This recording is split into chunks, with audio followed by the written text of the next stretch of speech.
Hello नमस्कार श्री स्वामी समर्थ। स्वागत आहे तुम्हा सगळ्यांचं माझ्या यूट्यूब चॅनलवरती। आजचा दिवस तुम्हा सर्वांना खूप छान सुखाचा आणि आनंदाचा जाऊ देत हीच मी स्वामींच्या चरणी प्रार्थना करते आणि आजच्या व्हिडिओला सुरुवात करते। पण त्या अगोदर तुम्ही माझ्या चॅनलवरती जर नवीन असाल तर चॅनलला सबस्क्राइब नक्की करा। त्याचबरोबर कमेंटमध्ये श्री स्वामी समर्थ लिहायला अजिबात विसरू नका। उद्या 13 फेब्रुवारी वार आहे मंगळवार आणि या दिवशी आलेली आहे गणेश जयंती।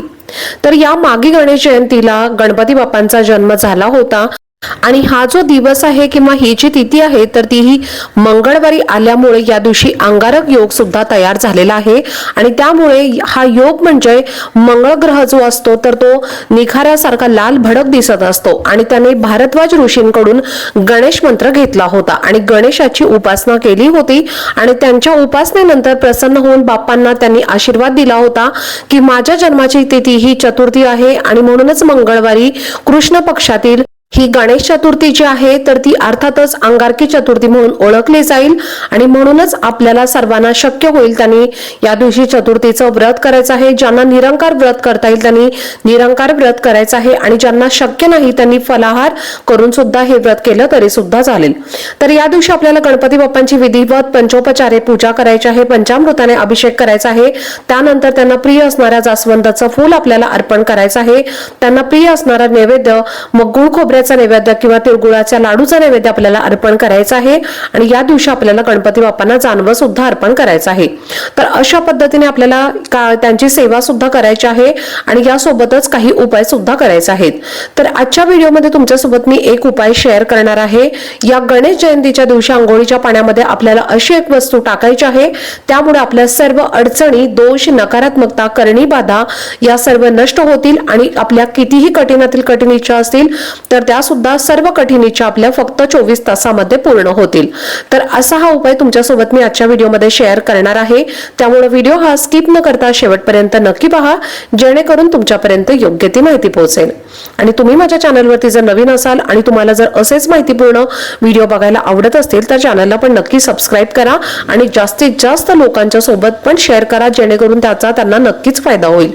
तर बघा, तुमच्यावरती जर वारंवार संकट येत असतील, अडचणी येत असतील, मग त्या पैशाच्या बाबतीत असतील, शारीरिक असतील, मानसिक असतील किंवा कुठलंही महत्त्वाचं काम जर तुमचं पूर्ण होत नसेल, त्याचबरोबर तुमचा एखादा शत्रू असेल त्याचा तुम्हाला जर त्रास होत असेल, तुमच्या मनामध्ये जर एखादी इच्छा खूप दिवसांपासून असेल आणि त्यासाठी तुम्ही भरपूर कष्ट, मेहनत आणि प्रयत्न करत असाल पण तुमच्या कष्टाला, मेहनतीला नशिबाची साथ मिळत नसेल आणि म्हणून जर तुमची इच्छापूर्ती होत नसेल तर इच्छापूर्तीसाठी तुम्हाला हा उपाय करायचा आहे।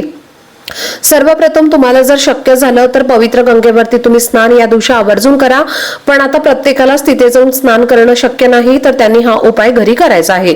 सकाळी आपल्याला लवकर उठायचं आहे। अंघोळीच्या पाण्यामध्ये आपल्याला पंचामृत म्हणजे जे पंचगव्य आहे तर ते आपल्याला टाकायचं आहे। असं म्हणतात की गणेश चतुर्थी किंवा गणेश जयंती किंवा संकष्टी चतुर्थीच्या दिवशी अंघोळीच्या पाण्यामध्ये जर आपण पंचामृत टाकलं किंवा त्यांनी जर आपण अंघोळ केली तर नक्कीच त्या व्यक्तीच्या सगळ्या अडचणी किंवा संकट दूर होतात आणि त्या व्यक्तीच्या मनातल्या प्रत्येक इच्छा सुद्धा पूर्ण होत असतात। त्यानंतर तुमच्याकडे जर गंगाजल असेल तर ते सुद्धा तुम्हाला टाकायचं आहे, कारण या दिवशी पवित्र गंगेवरती स्नान करण्याला विशेष महत्त्व असतं। त्याचबरोबर तुम्हाला थोडेसे काळे तीळ सुद्धा अंघोळीच्या पाण्यामध्ये टाकायचे आहेत, कारण मकर संक्रांतीपासून ते रथसप्तमी पर्यंत येणारे सगळे सण, त्याचबरोबर काही व्रत असतील तर त्या दिवसांमध्ये तिळाला विशेष महत्त्व असतं, म्हणून तुम्हाला अंघोळीच्या पाण्यामध्ये तिळाचा वापर सुद्धा करायचा आहे। तर गणेश जयंतीला आपण बाप्पांना सुद्धा तिळाचा नैवेद्य दाखवायचा आहे। काळे तीळ जे आहे तर ते अंघोळीच्या पाण्यामध्ये सुद्धा आपल्याला टाकायचे आहेत, त्यामुळे तुमच्या कामामध्ये सर्व येणारी संकट आहेत तर ती नष्ट होत असतात।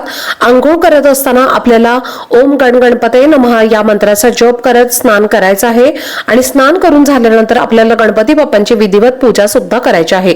सांगितल्याप्रमाणे पंचामृताने अभिषेक करायचा आहे, जास्वंदाचं फूल अर्पण करायचं आहे आणि तिळाचा नैवेद्य सुद्धा आपल्याला आवर्जून अर्पण करायचा आहे। त्याचबरोबर कालच्या व्हिडिओमध्ये सुद्धा तुमच्यासोबत मी अतिशय प्रभावी असे काही उपाय शेअर केलेले आहेत। 21 दुर्वांचा सुद्धा प्रभावी उपाय शेअर केलेला आहे। उच्च कोटीच्या काही सेवा सुद्धा तुमच्यासोबत मी शेअर केलेल्या आहेत। एखादी इच्छा जर तुम्हाला तुमची पूर्ण करायची असेल किंवा तुम्हाला तुमच्या घरामध्ये गाडी घ्यायची असेल, घर घ्यायचं असेल किंवा शारीरिक, मानसिक तुमची कुठल्याही प्रकारची जी काही इच्छा असेल तर ती पूर्ण करायची असेल तर या गणेश जयंतीला हा उपाय तुम्ही नक्की करा।